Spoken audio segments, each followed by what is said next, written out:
Good afternoon, everyone. It's afternoon or still morning. And especially Mrs. Zanele, who's been lifting us and who has taught us not to push the ladder when you get to the top. You know, when I got to the AU, it was the time when AU was celebrating 50 years of the formation of the OAU. And so in 2013, everyone was gathered there to celebrate that 50 years. So we reflected on the 50 years and reflected on what those who came before us did and thought. And one of the things that inspired us was that in 1945, in Manchester, at the Pan-African conference that they had there, one of the decisions they took there was Africa must be decolonized within 50 years. And after taking that decision, they went about creating institutions. In fact, it was Women First who had the Pan-African Women's Organization a year before the OAU was established. Wow. Impressive. Then the OAU was established, then they created liberation committees and all sorts of structures to ensure that within 50 years, Africa is decolonized. And let me tell you, other than Western Sahara, Africa was decolonized within 50 years, and South Africa was on the 49th year. Wow. So then we said to ourselves, okay, that's what they are celebrating. When they come back after 50 years, when they celebrate the centenary, what would they be celebrating? What would they say was done in these 50 years? So that's what inspired us.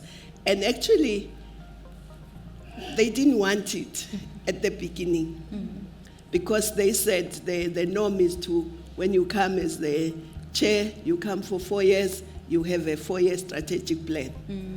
So I said, no, I'm not going to have a 4-year strategic plan. Yeah. So there was I'll tell you an interesting story about it.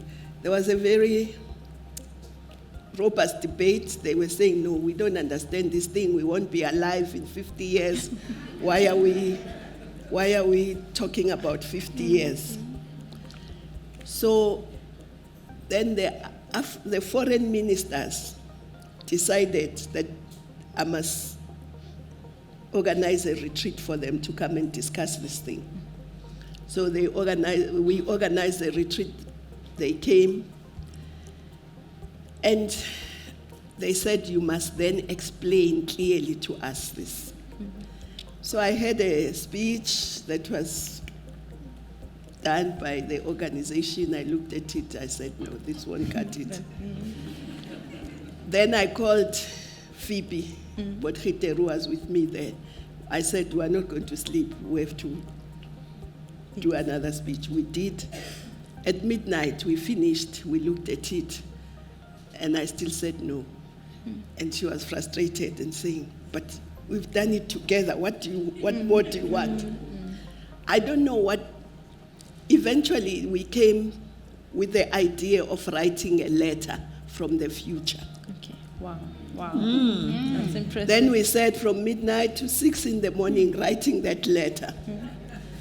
And then we said, who do we address this letter to? So eventually we said we address it to Kwame. So maybe you should go and Google the letter to Kwame, those who haven't read it. So we then, in the morning, then we, instead of doing a speech explaining, I just read that letter to Kwame. And everybody liked it, and they said, no, now we understand what this Agenda 2063 is about. Yeah. We want it. And they even said, don't have a speech for the summit. read the same letter. Wow. So I said, heads of state will say I'm undermining them. So they said, no, please, just read the same letter, which I did. Yes. And then it was accepted that we must then do Agenda 2063. Sure. Doc, I want to interrupt you while you are continuing. The contents of that letter. I think if you could also let us into it, because if they were the culmination of what actually brought about Agenda 2063. The content of the letter was what people in 2063 will be looking at Africa, what they will be seeing. A united Africa, a prosperous Africa. Yeah. And you must go and read it yourselves. Because if I start telling you about it, then my time will be gone. Yes, no, I fully understand. But it was really just depicting the type of future, but saying, how did we get to that future? But the funny thing is, 6 months later, one of the foreign ministers that I won't name here comes to me and says, you are something else. So I said, oh, what have I done wrong? He says, do you know that we were going to kill that thing at that retreat? Sure. We had all decided it must be killed. And you were able to change our ideas just through that letter. Sure. So I then said to myself, so that idea of the letter was not mine. It must have come from the African ancestors.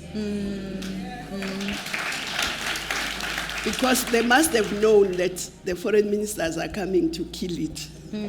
I didn't know. They knew, so that's why they kept saying no, until this idea of the letter to Kwame. Yeah. But then Agenda 2063 itself was not drafted by us sitting in Addis as bureaucrats. Yes. We had consultations with almost every sector. We had consultations with women, youth, trade unions, private sector, artists, you name it, scientists, because we wanted the Africans themselves to say, what do they want? Yes. Yes. It must be their voice, not our voice sitting in Addis. So after those consultations, we then came with Agenda 2063. And the Agenda 2063 has 7 aspirations. Yeah. You can read them, I won't go through them. It has 7 aspirations. But we also decided that women must be very prominent in Agenda 2063. Every aspiration, of course, affects everyone, men and women. But we decided that we're going to have one aspiration that's going to be just dedicated mainly to women. Yes. And that's aspiration, nobody knows, 6. Yeah. Aspiration 6. So I wish you had asked me to just talk on Agenda 2063, but that's a conversation for another day. So you're asking whether there is any Yes, if we have progress. seen any progress, yes, any shift. Yeah. Well, it's slow like everywhere else because Agenda 2063 is about the continent that will stand on its own, that will be united, prosperous, peaceful, and that prosperity will be driven by its people. And that we will be playing a dynamic role in the global arena. That's what Agenda 2063 wants in Africa like that. But before I get into whether there's a shift, you can't have successful Agenda 2063 until there's a shift in our minds. Certainly.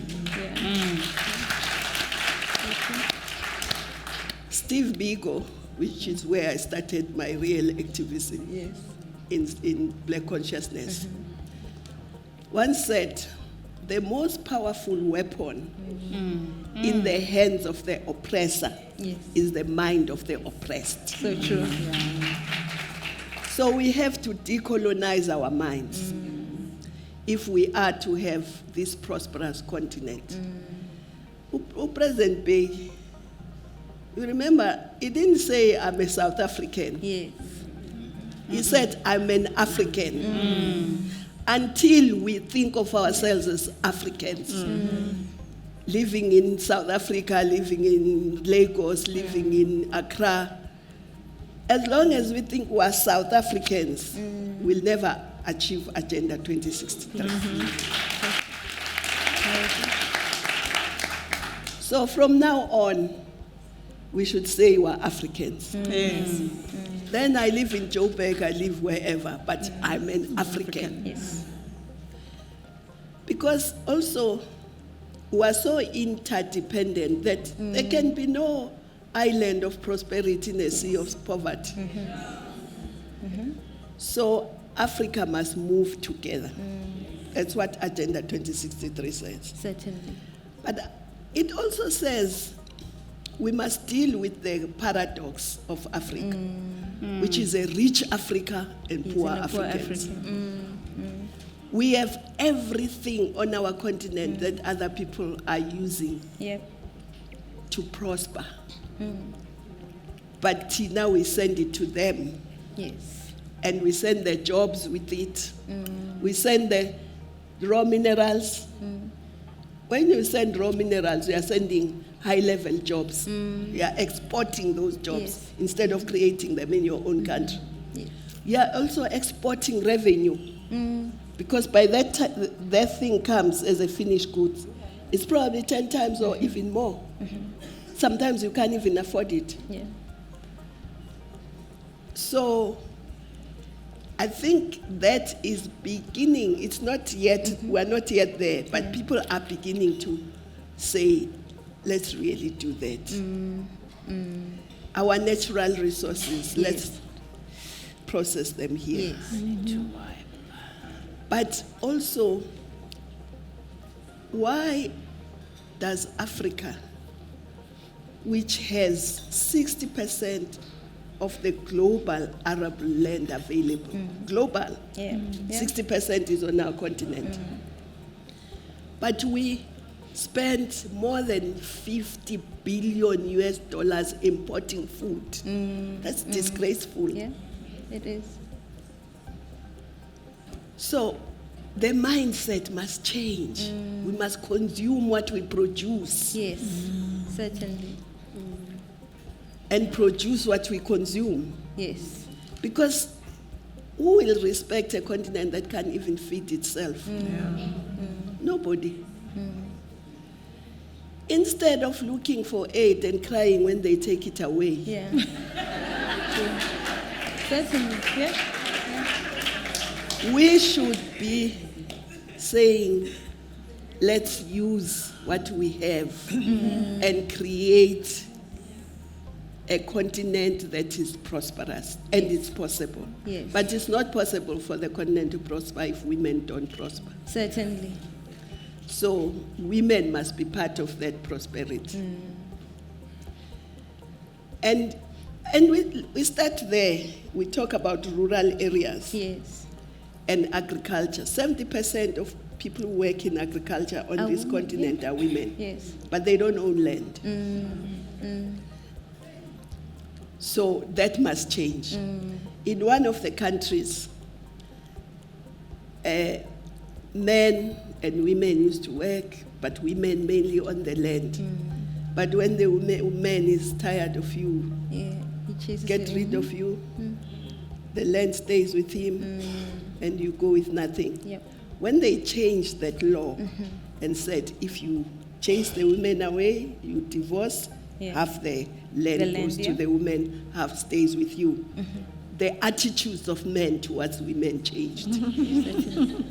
Because now they could see, if I treat her badly, I also lose a share. and she goes with half the asset.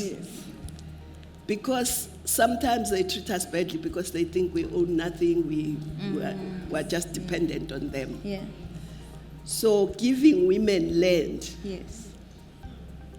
changed even the power relations at home. Yes. So it's important, but for me, Professor is here. The basic thing, Yeah. if we really want prosperity and we want to deal with poverty, we want to education and skills. Certainly. Yeah. That's why in Agenda 2063 we say the continent needs a skills revolution. Because education and skills are the fastest equalizer. Yes. If you come from a very poor home, but you are sitting in the cockpit, piloting the plane with a person who comes from a rich family, you are equal in the cockpit, Yes. True. Yes. Certainly. right? Yes. If you are the VC, doesn't matter where you came from, you are equal with other VCs. Yes. So, education and skills Yes. is fundamental. Certainly. Yeah. Of course, health, because without health, there's nothing you can do.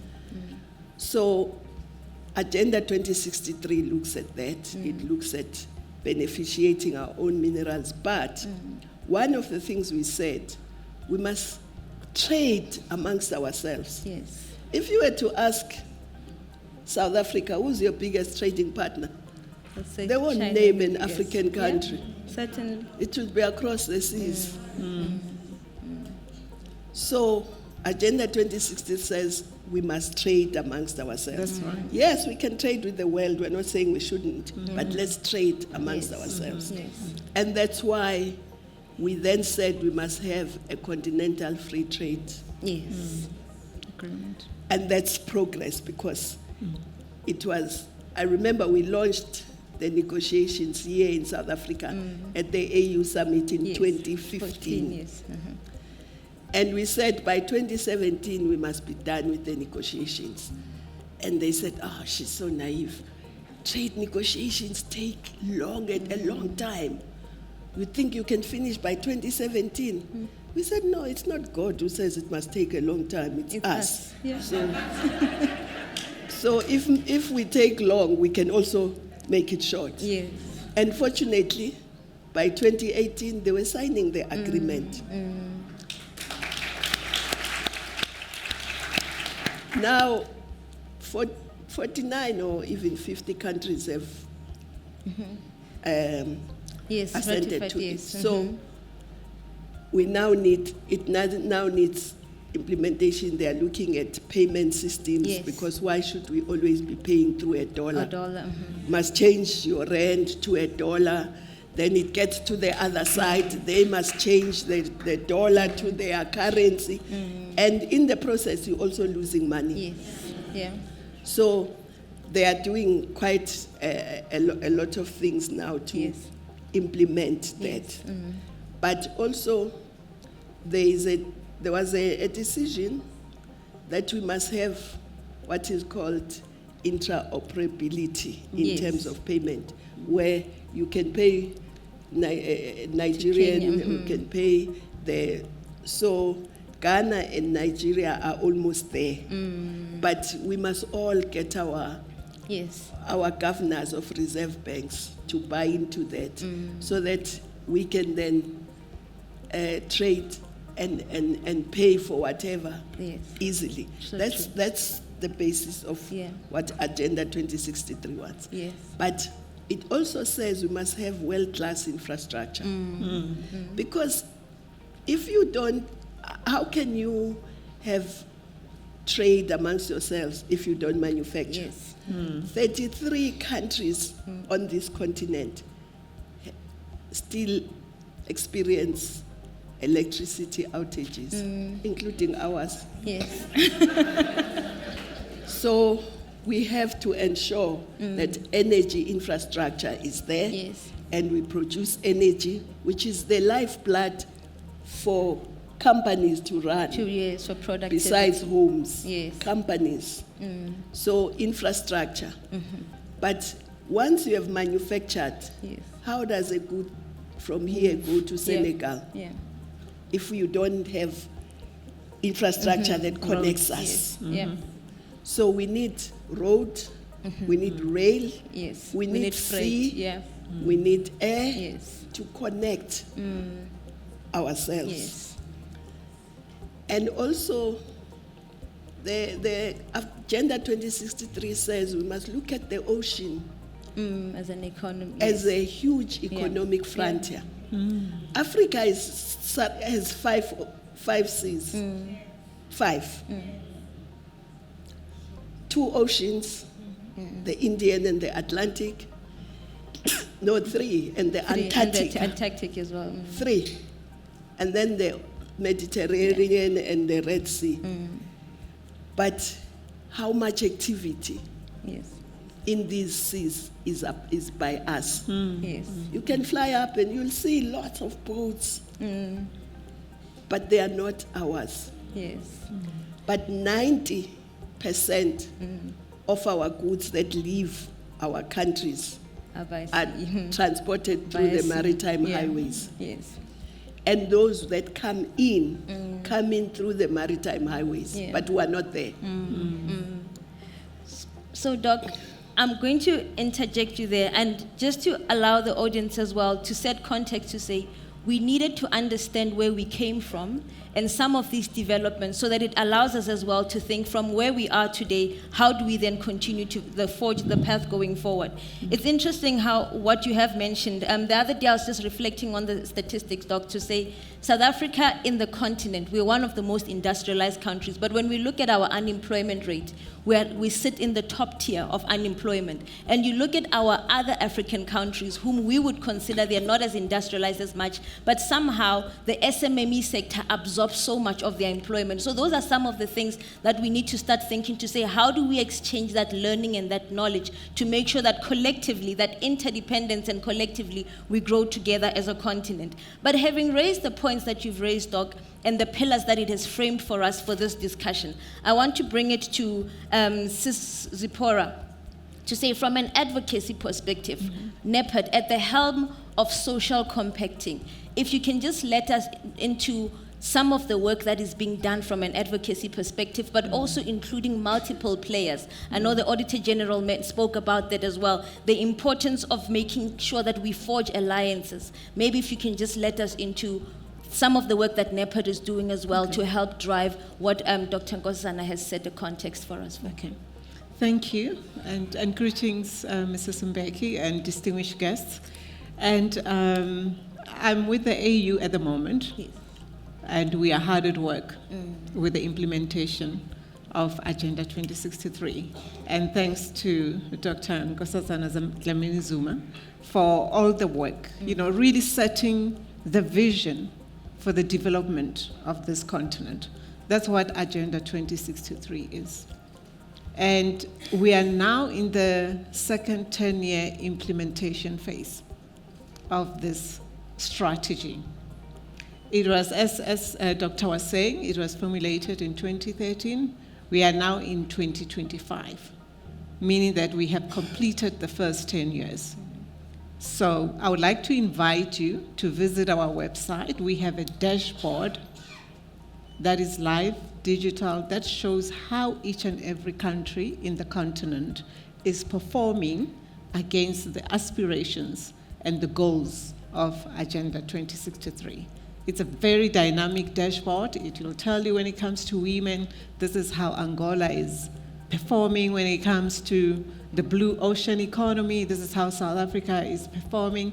And all that information is coming from the member states. We work with the RECs, the regional economic communities, and the member states to gather that information, because what is the point of a strategy when you cannot actually measure and evaluate? Yeah, so please visit our website, www.auda-nepad.org.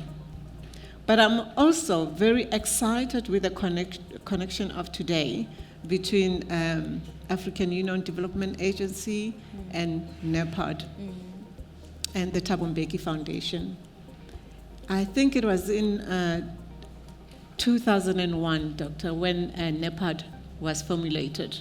And the formulation of NEPAD was led by President Thabo Mbeki, representing as a leader, and the President of South Africa, and the President of Algeria, Egypt, and Nigeria. These presidents, they thought about where this continent needed to go. And that's where the thinking around new path for Africa's development came about.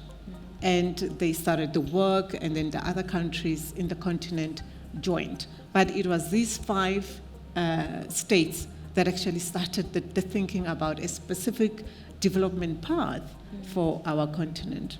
And development really is in all aspects of the economy, of society, and so forth. So the work continued around NEPAD, and I think we all heard about NEPAD. It was doing great work. But then the AU in 2019 decided that NEPAD now was going to be a full organ of the AU. And then it was rebranded to African Union Development Agency, NEPAD. And then the specific responsibility that was given to AUDA NEPAD was to implement Agenda 2063. That is why there's so much of a connection today around the foundation, the president, and Dr. Nkosazana Zuma, and Agenda 2063. So, former chairperson of our AUC, African Union, please visit African Union building and come see what we do in Addis Ababa. As you enter the building, the first photo you see is a photo of Nkosazana. And you see the rest of the photos of the former chairpersons of the AEC. And of course, she's the only female that has actually been, But I'd just like to say, with regards to the topic of today of financial inclusion, this decade, between 2020 to 2030, has actually been declared by the AU the decade of women's financial and economic inclusion. So we are actually right on topic. It has been recognized from 2020 already that we needed to close this, I think it's a 4 billion gap in terms of gender financing.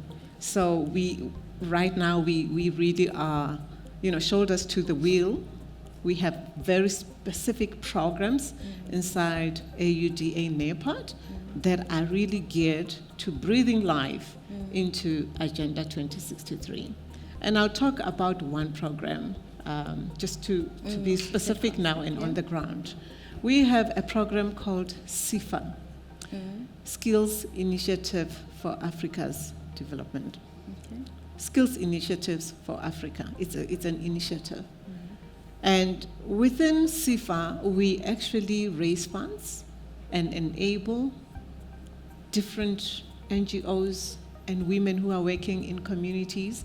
We enable them to apply for these funds so that they can do impactful work around development of women in various communities. As I'm talking, we've just closed the application window of finding cycle 1 and 2 in the SIFA program.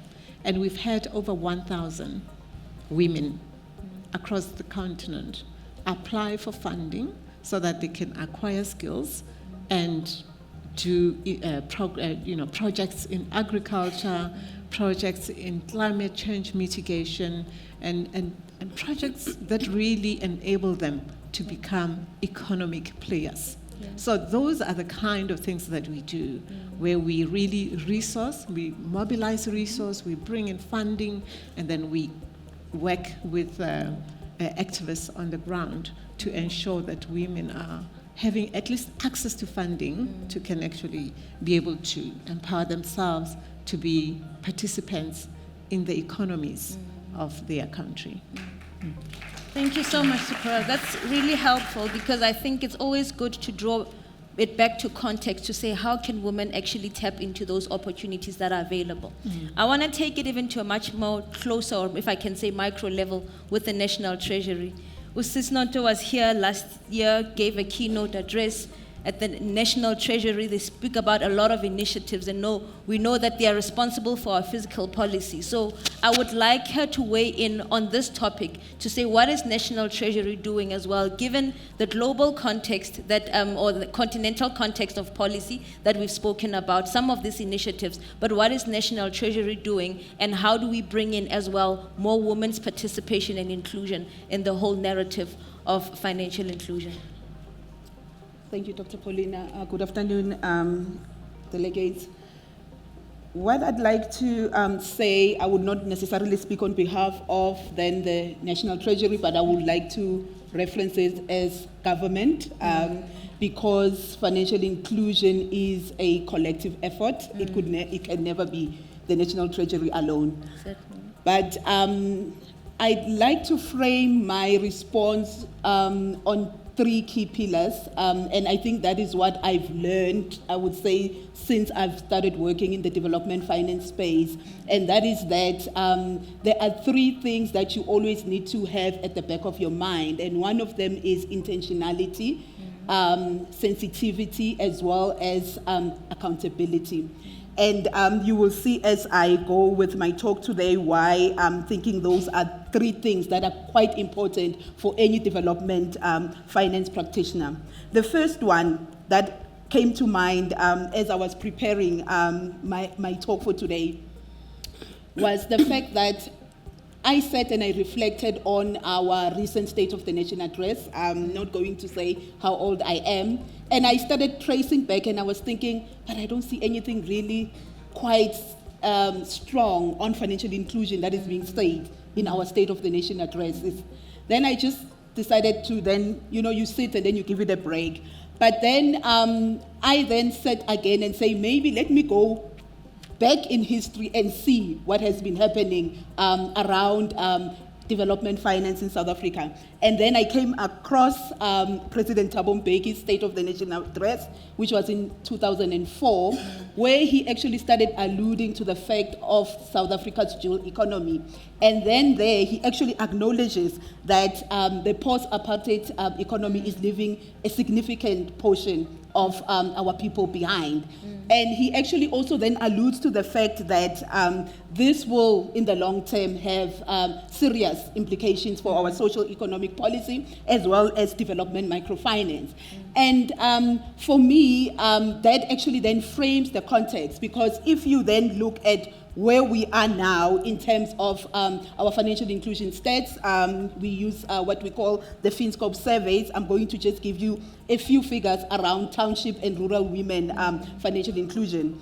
Firstly, when you look at bank account ownership, I think the Auditor General alluded to that earlier. We've done so well. About 86% of women who are staying in rural and township areas do have a bank account. But the problem is on usage of that bank account, which is largely attributed to the fact that there is then also low digital usage. So we're still preferring to use cash channels. So now, as a policymaker, you need to start thinking around the issues of how do you shift behavior. So that's the first thing that we need to talk about. Yeah. And then secondly, you find that most of the borrowing happens outside formal channels. And remember, when we talk about formal channels, we're talking about our banks. They're always considered as formals. And then we have our women all preferring to then lend money from family, from friends, from colleagues, loan sharks, and other non-bank financial institutions. So now you then start actually having another conundrum to the fact where you need to start thinking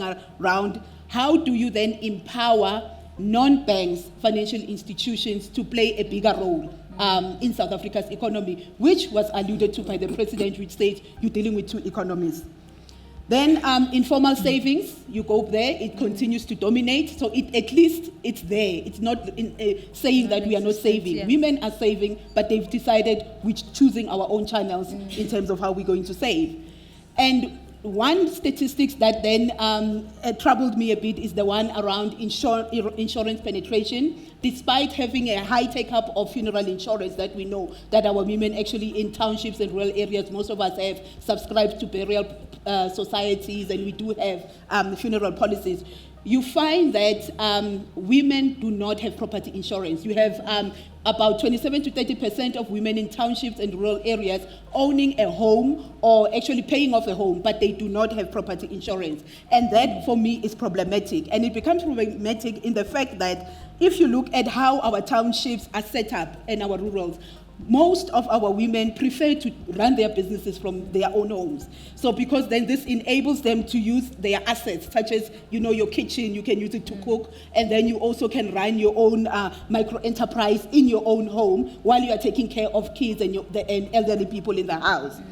However, if you then do not have insurance on that house, you are already at a high risk. And chances are that you also do not have business insurance. So if something happens, your whole livelihood is wiped out.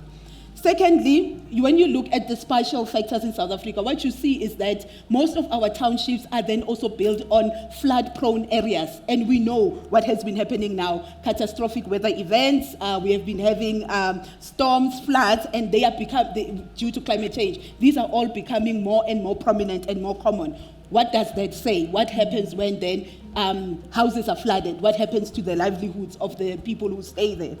And what we also find with our government programs on disaster relief, you find that they are mostly reactionary. It's almost like something must happen, a disaster must happen, then we will come in and say these are the relief mechanisms. So this then talks to the issue of insurance. But for me, then it takes me back to then what was said in the State of the Nation address in 2004. It said, we are actually having a problem because we have not planned for the other economy. And what we've also done is we've actually somehow coined it as an informal economy. But if you start thinking about it as a policymaker, which is why I think in this context you start realizing that sometimes ignorance is bliss because you don't worry about a lot of things and life is good. But the more you start working in the development finance space, you start questioning a lot of things. And my question now is even on the fact that how do we call it informal? Shouldn't we be calling it the economy that we never catered for as policymakers?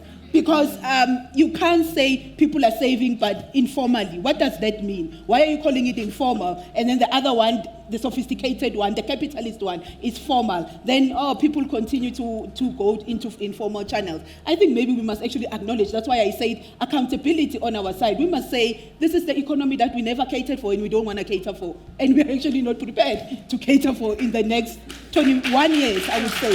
We have not made progress there.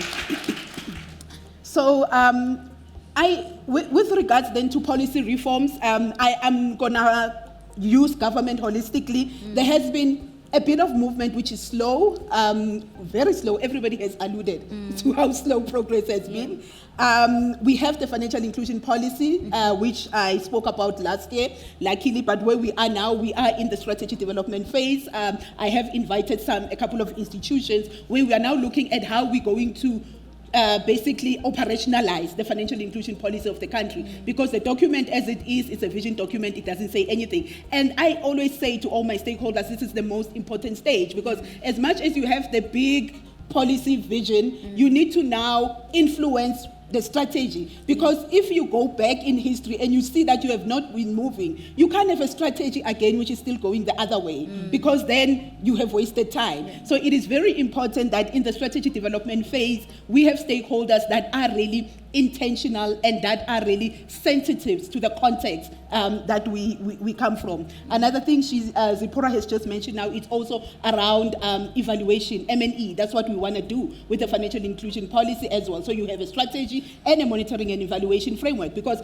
this is where you see these stats happening. And for me, it's really, I appreciated the fact that you have a president who in 2004 foresees this, and then now I've just quoted 2024 statistics, and they're telling you that this is actually what he said. And I don't want to be the president, actually, or be in the position that the president is in, because I've only been in the space for 5 years, and every time I get frustrated when I just feel like you are not moving in the right direction, or you are not moving with me in the right direction. And I'm now thinking, he's sat there and it's been 21 years and we have all just been moving the other way. And he's like sitting here thinking, but I said that in 2004, but look.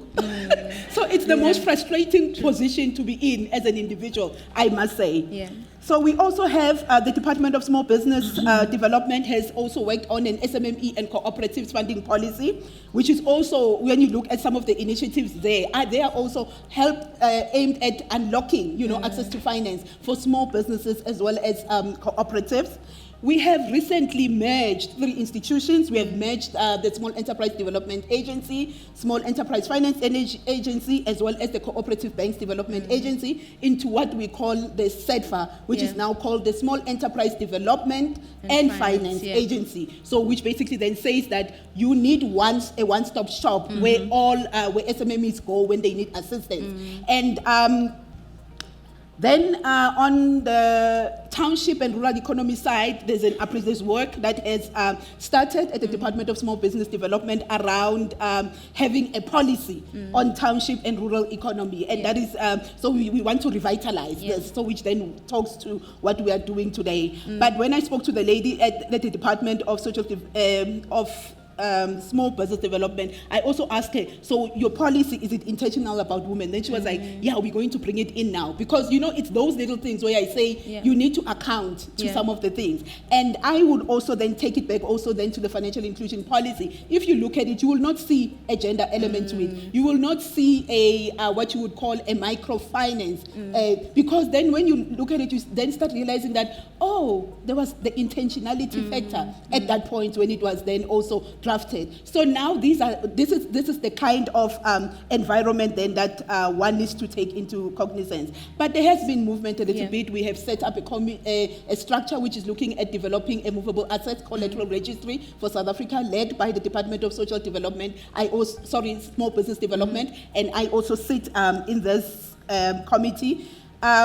We then also looking at, like I've said, monitoring and evaluation. You are not going to be able to do financial inclusion or to move in terms of access, usage, and quality if you do not measure and track yourself in terms of your progress. So that is that. And the other key one, which has been at the back of my mind, is the issue of financial literacy and training. So what we always say, we always mention it, that we need our women to be trained, they need to be financially literate. But I think with this one, what I've also realized is that we need to be sure in terms of the programs that firstly we are designing as the financial literacy courses that we are designing for women. But at the same time, by sensitivity here, you need to also look at the GBV element to it, because we have appreciated that as much as women become more economically empowered, at least the incidence of GBV also lessens in a way, because they are able to move out of situations.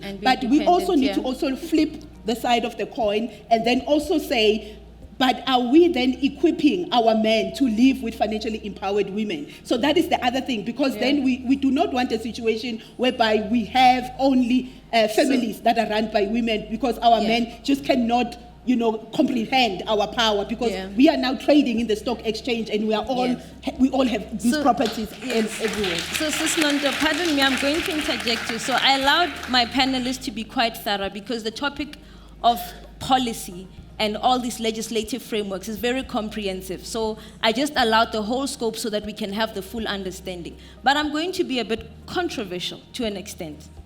I love the fact that we have discussed this on a broader scale. And I have 5 minutes left, and this I'm going to request that when we start thinking of our parting shots, we start thinking it in this way.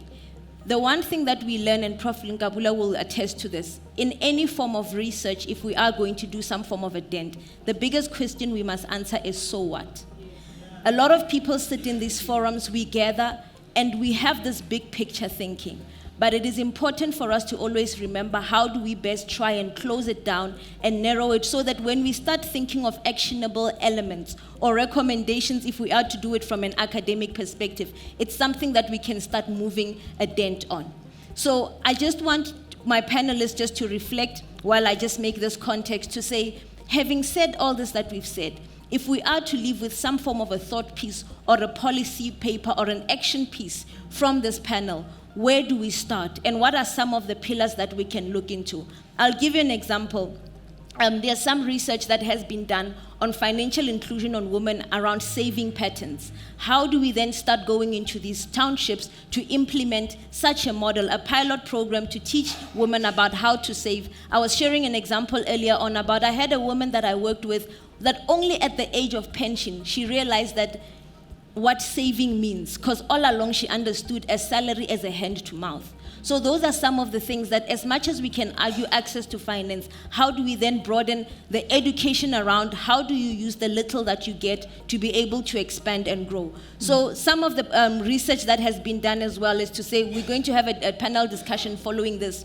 Banks, when you look at the criteria of qualification for financing, how do we balance the parity? Because reality is, if you go behind the system as well, you realize that there isn't that equalization. So those are some of the things that I just want us to be thinking about, even as I ask my panelists to say, we are here through the Thabo Mbeki Foundation, which we must really be grateful for. How do we have actionable pieces or ideas that we can start building on, that we take out from here to say, this will actually trigger an action program that we will start working on, on that. Let me just ask Zipporah to weigh in on that. Yes, please. So I would say one of the biggest things we need to really invest time on in terms of implementing on the ground is digital transformation and digital literacy. I believe those, if we can hone in on that, that will be the gateway to so many things. You know, we've just at AU Development Agency, we've just launched an AI platform. Mind you, one of the things that prevents women in particular from gaining or achieving financing or funding when they apply, or from attracting investors, is because they lack the skill to pull together business plans, or they are never investor ready, right? So to really close on this gap and address this problem head on, through artificial intelligence, we have launched a platform where women, it doesn't matter where they are, where they can go on the platform and say, okay, please can you assist me with a business plan for exporting tomatoes to Botswana? And that platform will just lay it out there. So we need really to get technology closer to the people, particularly closer to the women. And you know, the other good thing about technology is that even in banking, you know, when women have got access to apps and they can see their money on their phone and they can share it with whoever they want, it empowers them in terms of being in charge. In control, In control of their funds. So digital transformation, financial literacy, I think that's very key. We are busy driving that at the AU. Thank you so much. You're raising a very important point, because I know Dr. Nkosazana also spoke about that infrastructure element, and that also, when we talk about digital transformation, it also sits therein. Maybe let me come to Doc. I don't like limiting you. I've been trained not to disturb my elders, but we do have a time constraint. But I want you to be able to get us to, there's always beauty in gleaning or sitting under the tutelage of elders. Yes. So having painted this holistic picture, what is it that we can take from here and delve into such that it's something actionable? Well, maybe because I'm rural. Yeah, that's where I grew up. That's where I still live. You know, if you look at the continent, there's lots of produce that is produced, but there's lots of waste because it rots and so on. So one of the things we can do practically to help is to build cold storages where women can put their products as they sell them, but they are preserved. But also not just women, whoever is selling in the rural areas, but also bring some of the factories to process those products. You know, somebody must go to Benin and look at the Songhai project. It's beautiful, and it can be applied anywhere. Sure. If you were giving me time, I would explain it, but I don't know whether I have the time. Yes, I can. Can I afford her? Thank you. The Songhai project was started by a Catholic priest on a 40-hectare wasteland. But it's an agricultural program. which is completely self-sufficient. What comes from the ground feeds the animals, what comes from the animals feeds the ground, what comes from the waste creates electricity, they are off-grid. And they are 20 million US Yes. just on that little plot. And they do aquaculture, fish, Yes. and they produce their own fish food, and they export it to Nigeria. So it's something that can be done in any. Yeah. Yes, Certainly. yes. So it's just a practical example from another country, because sometimes we think everything good is here only. Yes, there are good things here. But let me be controversial. Okay. Why are we building malls and killing small businesses Yeah. and entrenching monopolies? Because if we were to say there's going to be a mall here tomorrow, we can name 99% of the shops that are going to be there. True. So true. So sometimes we must also think, Yeah. we're killing small business. You hear councillors, oh, we need a mall here, we need a mall here. Why? We're entrenching monopolies and killing small business by doing that. Sure. But the other thing, since Treasury is here, government is the biggest buyer of goods and services. Yes. Yes. And it was for that reason that we thought we will get the percentages procurement from women, from persons with disability. Kenya has done it very successfully, Yes. actually. Certainly. Here, President pronounced it. When I was in the Department of Women, we tried to have legislation. We were told, no, we must put it in the Treasury registration of the Treasury bill on procurement. Is it there? Yes, there are not much problems. What happened to it? What happened to it? Okay. So that's one of the things we must agitate for. It must be legislated, because if it's not legislated, nobody cares. Nobody is going to do it. Yeah. We must also transform our financial institutions. Yeah. You know, in Ethiopia, some women came together and created a women's bank 10 years ago. Yes. And that women's bank now has more than 200 branches across the country.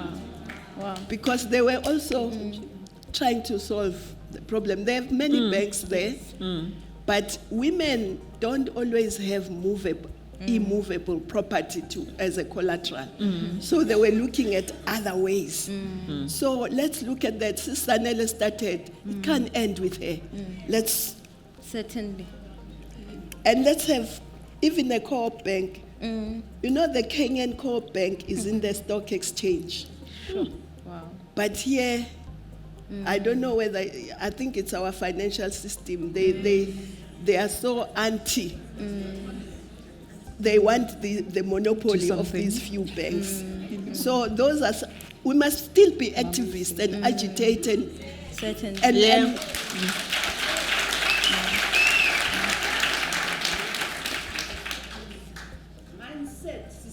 yes. How are we going to do that? We have stopped our mental models of being amantombazana, of not being allowed to do certain things by our own mothers. We are still in that jail. The first thing when you open your mouth, you talk about shifting of mindset being the biggest jail. The Steve, Nana, and Masi. God's truth, we are still stuck. Well, yes. Yes. Let me say my last point. Okay.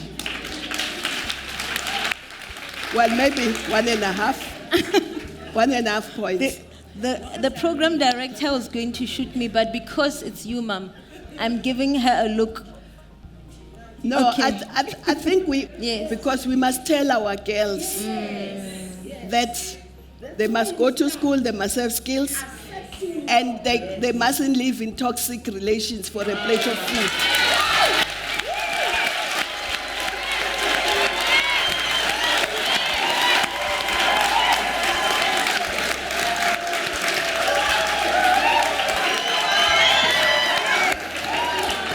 That's actually what my father used to say to us girls. Go to school so that you don't have to stay for a plate of food.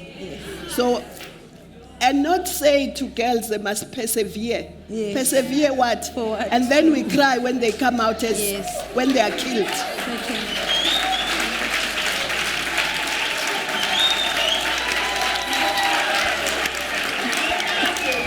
Now, as government, coming back to government and policies, we must not only do things because the donors or the investors. Yes. You know, I like Ethiopia, maybe it's because they were never colonized. When they wanted to build their Renaissance dam, no investor wanted to come because they didn't want them to have that dam. But they didn't stop. They raised money from their diaspora. They raised money from their population. They used to send SMSs every day to everyone who has an Ethiopian number, including ourselves. And if you respond to that SMS, you donate $1. Wow. Every time you respond, you donate $1. And now they have their Renaissance. They have electricity now. Yes. But you know, the vice president of Zambia in 1967, I have a quote from him.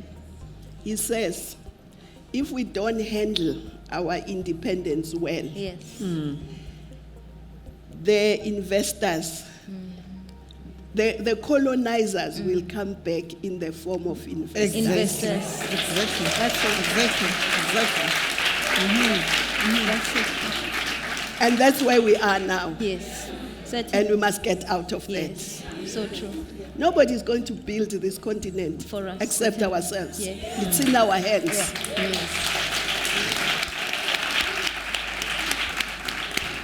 Thank you so much, Doc. Honestly, these are thought-provoking, and Ma'am, thank you so much for your contribution.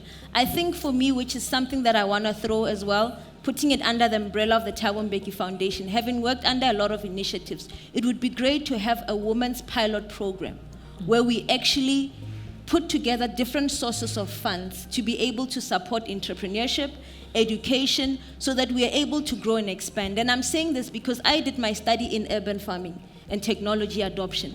The amount of women young women, I'm talking about people in their 20s, that have been very intentional in embarking on this practice, being supported by government and private sector, you'll be amazed that they have started their own ecosystem whereby when you want vegetables that are fresh, high quality, you don't need to go to a Woolworths. You actually can source to them, and they are not just supplying here, but through those private sector channels, they are even able to tap into export markets. So I think it's a challenge upon us to say, let's not just come to listen and go back, but you know which organization you work for, you know you might even have private capital or venture capital within your fold. Let's use this Thabo Mbeki Foundation umbrella to see how we can actually put those resources together. And next year when we reflect, we must be able to say we've got a pilot project that has actually come to realization. I'll give Sis Nonto just a few minutes as a parting shot. My parting shot will be, it's 21 years since the State of the Nation address of 2004. We have not moved. So I would say we need to go back to the drawing board, and one of them that we've been crying about, I actually had a session last year with Ma'am Mbeki after my keynote address, and she was just giving me a picture, and I could not even see what she was talking about. But now I'm at a point where, like this year, I've picked up, we need to go back and look at microfinance, we need to look at microcredit, micro-savings, and most importantly, at this point in time, for me now, I have this renewed agency around micro-insurance. We have an insurance act with a chapter that looks at micro-insurance. We have not moved, but for me, it's becoming key if you look at where the weather is going, if you look at really the risks that we are exposing our people to when they do not have a buffer, they are not really resilient. Yes. Thank you so much, Sis Nonto. For the next panel, I'm going to allow that you start thinking of what you would want to hear if we are to move forward as an action plan. And this is an invitation to the audience. But for this one, I'm going to wrap it up here. But a challenge to young people, I also as a young person, let us continue to glean on this knowledge, but be intentional on what we do about it. We have heard about policy imperatives that are there that are enabling us. But when we sit in our circles, and I'm talking to my peers for these few seconds, let's change our conversation. Because if we are going to reshape Africa, we need to talk about the things that matter. Where we don't understand, we have Abu Mampumzile, Mam Zanele, we've got Abu Dr. Nkosazana that have advised us. Let us glean on that knowledge and make sure that we do not lose out on the traction that they have started. So this is my call to say we've got the policies. Some of us will be employed in government, which is great. Make sure that when you're sitting on the other side of the table, you think about what it would mean for the country and the continent at large. So with that, thank you so much, senior panelists. Really appreciate it.